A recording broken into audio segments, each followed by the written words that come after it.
Hi guys, it's Rika. In this video, we are going to be talking about how I got my no annual fee for life RCBC JCB Platinum credit card. Di ba ang haba?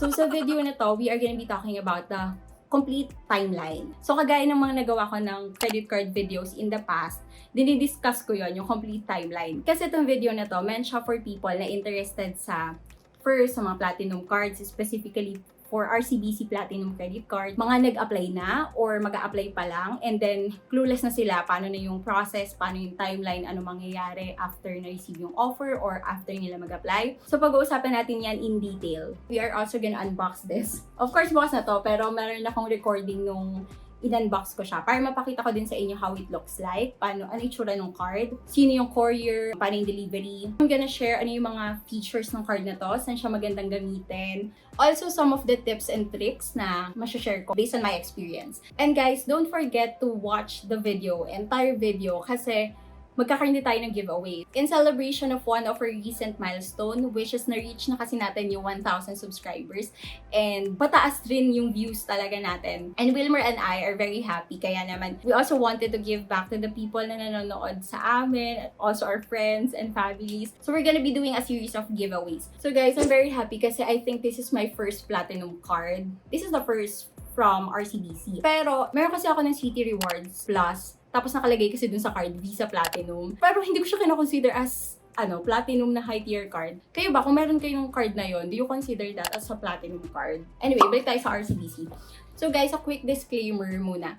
This card, hindi ko siya in-apply. It was offered to me. Background muna, before I got this card, mayroon akong Gold Mastercard. Before actually ako ma-offeran nito, kasi hindi ito yung gusto ko na platinum card eh. Pinapaprocess ko yung Hexagon Club Platinum basta credit card. Kasi ano siya, complimentary siya ng Hexagon Club membership ko with RCBC. Supposedly, yung branch relationship manager ko daw yung magpa-process nun. Apparently, mukhang hindi niya pinrocess.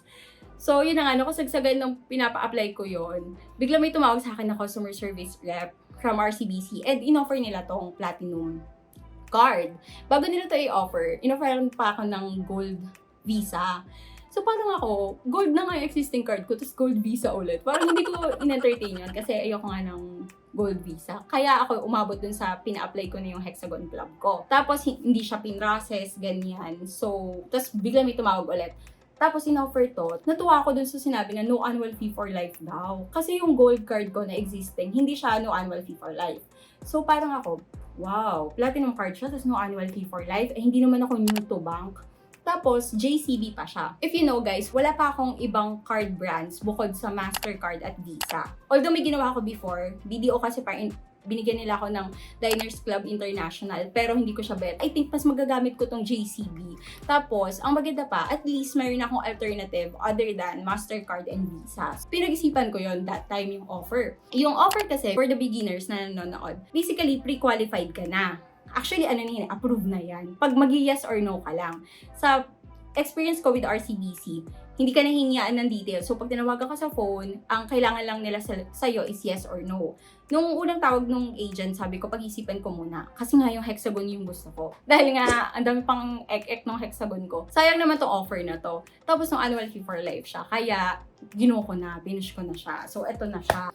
So, magpo-proceed naman tayo. I-discuss ko yung timeline. So, guys, para pala dun sa mga nag-apply, yung mga hindi na-offeran, I think magiging helpful pa rin naman sa inyo yung timeline part na tong video na to. Kasi, basically, same lang din naman siya. I think the only difference is, kapag nag-apply ka, mas matagal yung processing kasi evaluate pa talaga siya ni bank kung i-approve ka niya. Unlike if offer siya, pre-qualified ka na para makita nyo din yung mga signs siguro kung may makukuha kayo dun sa timeline kung signs na approve na kayo or not. Okay guys, so for the timeline, nag-start siya noong August 24, Thursday. So yun na, naka-receive ako ng call from CS. Tapos sinabi na nila na in-offer na ko ng JCB Platinum card. Tapos sinabi na rin nila yung requirements. So no annual fee for life daw siya. Kailangan lang mag-spend ng 30,000 pesos within 60 days. Pero at the time, nung tumawag sa akin, hindi pa agad ako nag-yes. Sabi ko kasi pag-iisipan ko muna. So sabi ng agent, okay daw, magko-call back na lang siya tomorrow. Kinabukasan, August 25, Friday.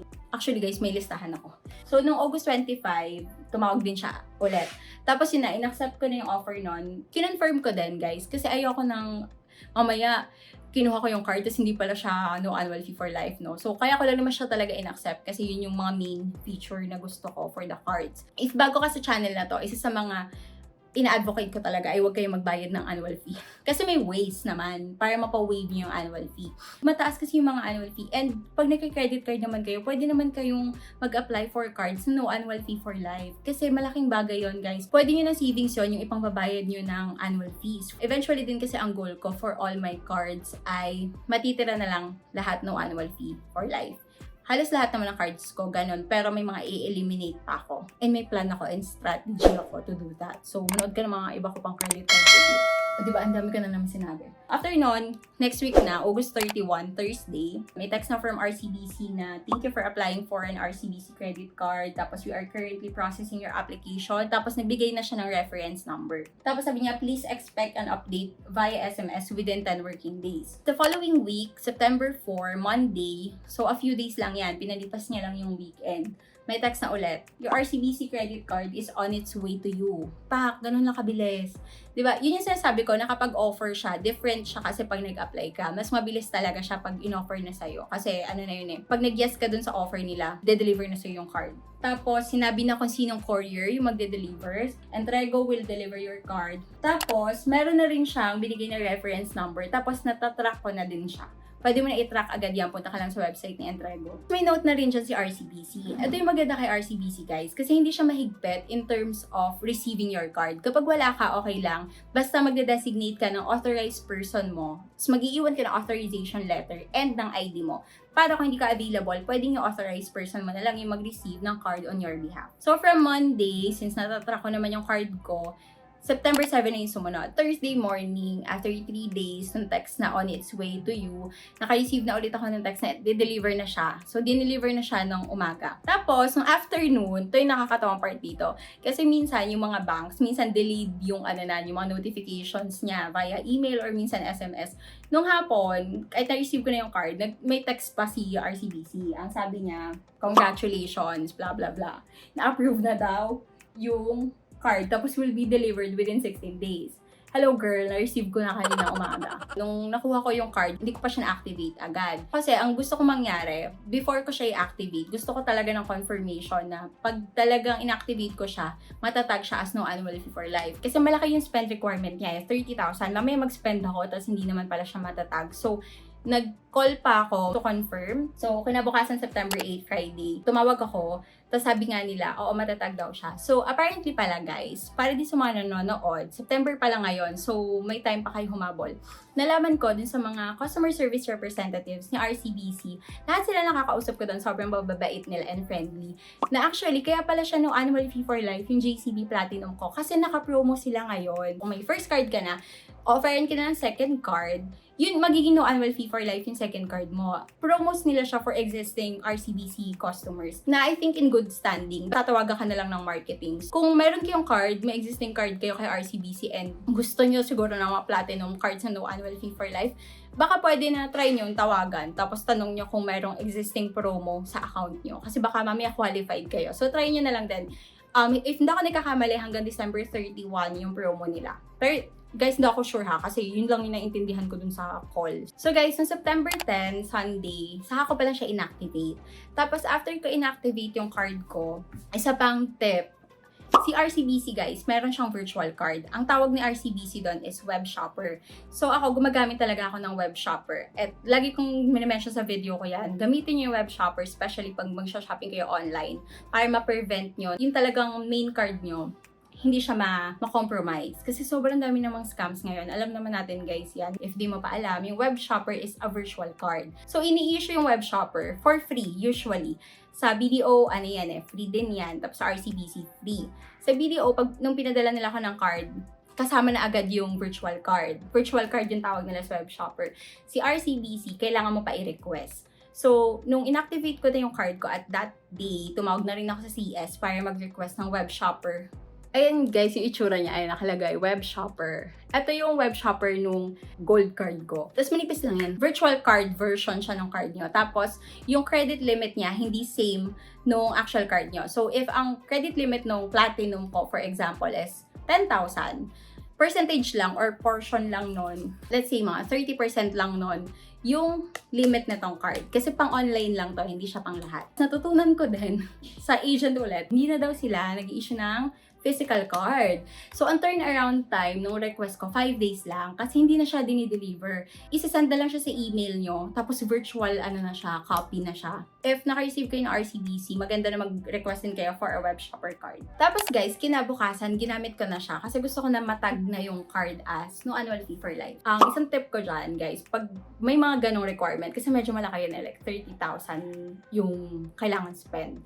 Ang ginagawa ko, para hindi ako gagastos, ipine-prevent kasi natin na mag-a-accept tayo ng offer kasi natuwa lang tayo na, oh my God, annual fee for life. Pero hindi kasi natin, minsan yung iba, hindi na naisip na meant din yan actually para mag-spend ka. So, iwasan natin yun, yung mag-spend tayo ng bigger amount, tapos medyo mahirapan tayo magbayad. So, ako, ang ginawa ko, hindi ako nag-spend for it. Ang nangyari, yung mommy ni Wilmer, bumili siya ng phone, tapos binayaran niya ng cash. Ngayon, sabi namin, Tita i-swipe niyo na lang yung card. I-swipe niya yung card, tapos binayaran niya ako ng cash. Na-meet ko na agad yung spend requirement ko. Tapos, hindi ko pa kailangan mag-shell out ng sarili kong pera para lang ma-achieve ko yung 30K na spend requirement. Tapos, maganda pa doon, para may freebie pa na nakuha si Tita X. So, yun, thank you kay Tita kasi bumili nga siya ng iPhone. Kinabukasan, September 12, tumawag na ako sa CS para i-request na itag na siya as no annual fee for life. So, si CS, pag-check niya sa card ko, nakaano pa siya, ang status pa niya, out for delivery. Tapos sinabi ko pa kay CS, and then na-receive ko na yan at this exact date. Inayos niya na yon. Tapos, na-request na rin daw niya yung pag-process ng no annual fee for life. Mag-aantay na lang ako ng notification. Today din, na-add ko na siya sa online banking ko. Kasi pag nagkakaroon kayo ng bagong card, with RCBC hindi siya kagaya ni BPI na i-add na agad dun sa mobile banking nyo. Kayo mismo, manually nyo siya ilalagay. Yun yung whole timeline. 14 days siya from the day of the offer hanggang ma-receive yung card. 14 days lang yan, including weekends. Ganun pala kabilis kapag offer. Take note guys, hindi rin pala ako from NCR. From province ako, as a provincial girl. After ko ma-receive, within 5 days nag-spend na ako, tapos pinatag ko na siya as no annual fee for life. So, ganun kabilis lang. Hi guys, so nakuha ko na yung RCBC JCB Platinum card ko. So, hindi ko pa talaga siya nabuksan. Like yan, sealed pa siya and everything. I-double check ko muna if talagang sealed siya. Always remember na kapag hindi sealed yung na-receive nyo, ibalik nyo or itawag nyo agad sa customer service nila.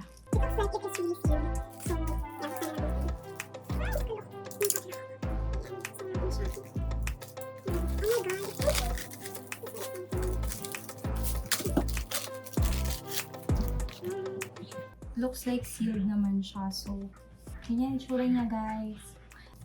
Yan, so we're gonna open. Ayan. Oh my God. Ayan, super black na.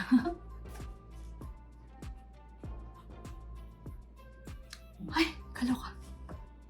Kaloks. Siyempre, di ko sabihin sa inyo yung credit limit.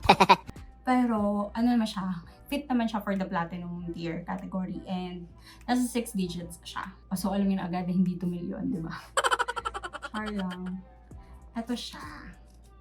See? So, this is what the platinum card looks like. Yan. So, ayan o. Ang ganda ng design niya, no? Yung monthly billing date niya, almost similar dun sa existing card ko. Ayun lang. So, ulitin ko. Ayan ang itsura niya. Ayan ang itsura ng JCB Platinum. Cute, diba? Okay guys, so let's go to the features. So yung JCB talaga, meant siya for usage sa Japan. Kasi ang JCB, ibig sabihin niya, Japan Credit Bureau. In terms of points, mas madami ka ma-earn kapag gagamitin mo siya sa pag-shopping mo sa Japan. So for example, bumili ka sa Japan ng kape, tapos worth siya na something na yen. Tapos yung yen na yon, equivalent siya sa 100 pesos. Sa 100 pesos na nagastos mo, may 4 RCBC points ka. Kasi kada 25 pesos spent mo, equals siya to 1 point. Kapag local spend naman, so yung mga swipe mo dito sa Pilipinas, every 36 pesos na ginagastos mo, equal siya into 1 point. So, mas marami ka ma-earn na points kapag ginamit mo yung card sa Japan.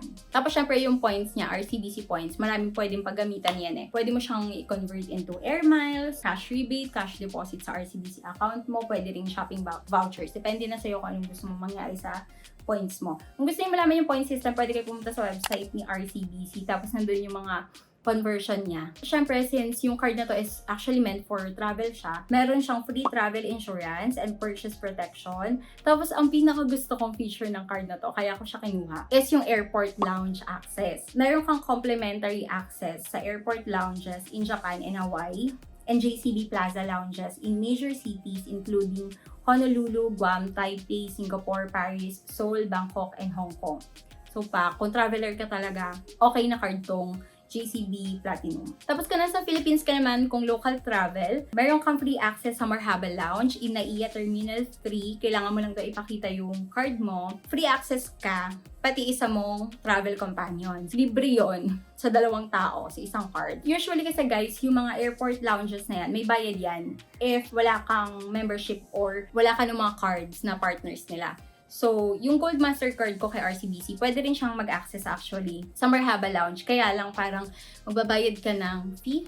I think mga nasa $25 yan ganyan. So, medyo mahal din yun. Kung naka-ganitong card ka, free na yun. And okay siya for travel kasi pwede ka nang magpahinga doon, mag-work, pwede ka nang kumain ng libre. Yun yung mga perks ng mga ganitong card. Meron pa dito, sabi niya, enjoy worry-free travel with a 24/7 concierge desk. I think pagka nag-travel ka tapos may na-encounter kang problem, meron silang designated hotline na pwede mong tawagan for cardholders ng ganitong card. Diba? Ang syala niya. Ayun, yun lang yung mga major features niya. So, let's proceed naman sa tips and tricks. Syempre, wala akong credit card video, I think, na walang ganitong part. Laging importante ito, may mga tips tayong sinishare. Ito, dahil RCBC user na for a long time. In my experience kasi, si RCBC, hindi siya galante sa mga credit limit ko. Which is okay sa akin. Work sa akin yon kasi hindi ako nag-aim for sobrang tataas na credit limit. Kasi wala man ako paggagamitan ng sobrang taas na yun. Tapos kung bibigyan niyo ako like multi-millions, hello, wala akong equivalent. Meron ba? Charot. I mean, ayoko magkaroon ng ganong kalaking credit limit kasi meant talaga yan para i-entice ka na mag-spend. Tapos mamaya, kapag nagamit yung card nyo for fraudulent activities, masakit sa ulo, di ba? Magpa-reverse, tatawag nyo pa yan, ganyan. So, ibang experience nga, hindi siya masyadong galante si RCBC. Sa akin lang to ha, kasi yung ibang nababasa ko naman sa mga groups, mataas naman binibigay sa kanila ng credit limit. Depende pa rin naman kasi yan sa credit history mo. So, isa sa mga possible reason kung bakit wala kang automated increase. Ibig sabihin ng automated increase, yung bank initiated. Hindi ka na nag-request ng credit limit increase, in-increasean ka na. Kapag wala ka mga ganon, possible na o-offeran ka nila ng another card. Kasi gito yung nangyari sa akin. Parang laging offer siya. Although several times naman na ini-increasean, pero maliit lang. Okay lang sa akin yun. Tapos may ganun sila, may another card sila na offer. At ang maganda sa kanya is separate credit limit siya. Tapos ang tip ko pala guys, kapag tumatawag si RCBC agent na o-offeran ka ng credit card limit. In my experience kasi, ang ginamit niyang number ay mobile number, hindi landline. Syempre, maingat tayo pagdating sa mga ganyan. Kasi maraming scammers, diba? Para malaman mo kung legit yung offer, hindi scammer yung kausap mo. Hindi kanya hihingian ng personal data mo. Ang kailangan mo lang gawin ay mag-yes or no kung gusto mo ng card.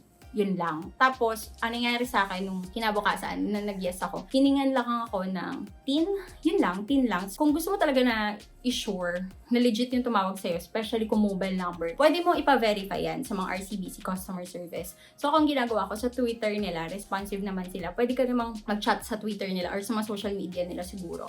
Tapos, ibigay mo yung number yung tumawag sa'yo. Tapos, yung mga customer service nila doon na mababait din, i-check nila yan kung yung number na yon nasa list yon ng mga telemarketer nila, ng mga tumatawag talaga na legit agents nila. So, pwede mo ipa-check doon. Doble ingat, especially sa pagbibigay ng data nyo kasi pwede magamit yan into fraudulent activities and identity theft. So, ayun naman natin ang ganon, di ba? Yung mga share ko. If you have any questions, especially for the whole process or about the card itself, comment nyo lang below. Okay, so punta na tayo sa giveaway. Giveaway part. So, sobrang simple lang na itong giveaways na to. Mayroon 3 winners sa video na to. Tapos mag-earn kayo ng 150 pesos GCash. So, cash, send na sa inyo. Kasi nga, ang haggard ng life ngayon in this economy with you know who. Charot. Dahil nga grateful kami ni Wilmer sa mga nanonood sa channel namin. Lalo na yung sa mga nagko-comment. Tatawa ako dun sa mga comment nyo, guys. I really appreciate it. Especially sa mga taong hindi ko kilala na very helpful daw sa kanila yung content namin. Thank you. At alam nyo ba, sobrang it makes me happy. Oh, iiyak. Charot. Yun yung mga bagay na nagpapapush sa akin na mag-produce ng more videos. Kasi ang financial literacy nga sa Pilipinas ay mababa. So, maganda na marami tayong content kagaya nito na pwedeng makapag-help mag-spread ng awareness or information sa mga kapwa nating Pilipino. Ang dami na naman sinabi ni ate. So guys, ito lang yung kailangan nyo gawin. Sobrang simple lang nito. Panoorin nyo tong video in full, tapusin nyo siya, tapos mag-like kayo, and then i-comment nyo below kung anong video sa channel namin yung so far sobrang naging helpful sa inyo. Or, if hindi naman naging helpful sa'yo, ano yung video na gusto mo? Tapos, bakit? I-comment nyo lang below. Sa video na to ha, dito sa JCB Platinum video, watch, like, and then comment below. Mag-earn ka ng 1 entry. May bonus entry. So, pwede ka mag-earn ng 2 entry, more chance para manalo. Kung meron lang naman guys, okay lang kung wala. Comment or suggestions for next video na pwede namin i-produce sa channel na to na feeling nyo magiging helpful for you or sa mga nanonood. Ang rule lang din ay huwag magpa-flood. Sana wag nyo pong i-flood para mas madali kong ma-identify yung mga sumali sa giveaway. Itong giveaways na to, series of giveaways siya. So yung mga next videos namin, meron pa ulit giveaways doon. So if hindi kayo manalo sa first ever giveaway, pwede naman din sa mga susunod na video. Ang gagawin ko siguro for the draw, baka mag-live na lang para kita nyo din talaga kung sinong nanalo. Tapos kukontakin na lang namin yung winners para masenda sa inyo yung Gcash. Yun lang. So again, if you have any comments or questions, comment nyo lang below. And as always, we would appreciate if you could like this video. You can share this video to a friend, subscribe to our channel, and hit the notification bell so you'll get notified of our next upload. So if may time ka pa, isa sa mga pwede mong panoorin is the credit card videos na BDO and Citibank. Thank you! See you in the next video!